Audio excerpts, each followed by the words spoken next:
নাতিনের সামনেই পড়ে গেলাম। হ্যাঁ শোনো, নাতি। এমনি তো টাকা দেবা না।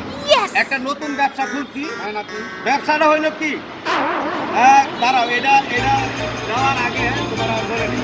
হ্যাঁ, নতুন করে কি ব্যবসা শুরু হয়েছে জানো? নতুন করে ব্যবসাটা শুরু হয়েছে, আমাদের ভ্যান পার্টি আছে না, হ্যাঁ নাতি। বড় লোকের বাসার সামনে সামনে যায় হ্যাঁ বাজাইতেছে একটা এর বোনাস। কি ব্যবসা নানা, আরে তা নাতি। বলার বাইরে। নাতি। আসলে শোনো, এখন আমি একটা নতুন ব্যবসা করছি কি জানো? বলো নাতি বলো। তোমরা তো এমনি ঈদ বোনাস দেও না, এখন আমি চিন্তা করছি তোমাদের জন্য ঈদের কার্ড বানিয়েছি, তাহলে ঈদ বোনাসটা পাইবো। দেখো, এখানে বিভিন্ন ইতিহাস লেখা আছে, হ্যাঁ নাতি। বুঝছো? ঈদ কেমনে করতে হবে, 12 মাসের মধ্যে 1 মাস রোজা সঠিকভাবে পালন করবেন, এই নানান বিষয়। তুমি কার্ডটা নিয়ে হইলেও ঈদ বোনাসটা দেও। ধরো কার্ডটা ধরো। ধরাই দিলাম নাতি, এটা তো ভালো না, ভালো ব্যবসা শুরু হয়েছে রে নাতি।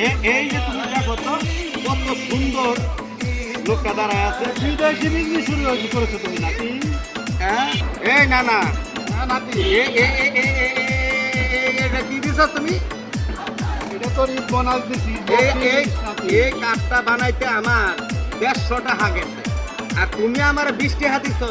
হ্যাঁ, এতক্ষণ পেতাল ভাবলাম ওই যে ব্যান ফাটি আইতেছে। ঠিক আছে, ঠিকই তো 500 1000 বইয়া দিবা। হ্যাঁ, শোনো, এভাবে তোমার হইতো না। তোমার 20 টাকা আমি নিলাম না। ধরো 20 আচ্ছা টাকা। নাতি, ল ল ল নাতি ল। আরে তোর ভাড়া দিতে বসে নাই, তোর নানির লাইগে একটা শাড়ি কিনুম, সেইটা গাড়ি রাখছি, তোরে হেনতে কিছু খরচা দিই নাতি। এটা ল বেড়া। ঈদ বোনাস দিবা কি না ওইটা কো। আমি এই ঈদের মধ্যে বোনাসই পাই নাই, এখন নতুন একটা ব্যবসা করলাম, কাঠ ছাপাইলাম। এই যে আমার 1 কাঠা জমি বিক্রি করে আমি কাঠটি ছাপাইছি, এই জমির টাকাটা যদি আমি না উঠাই, আমার বই আমার জায়গা দিব। তুমি দিবা কি না এটা কো।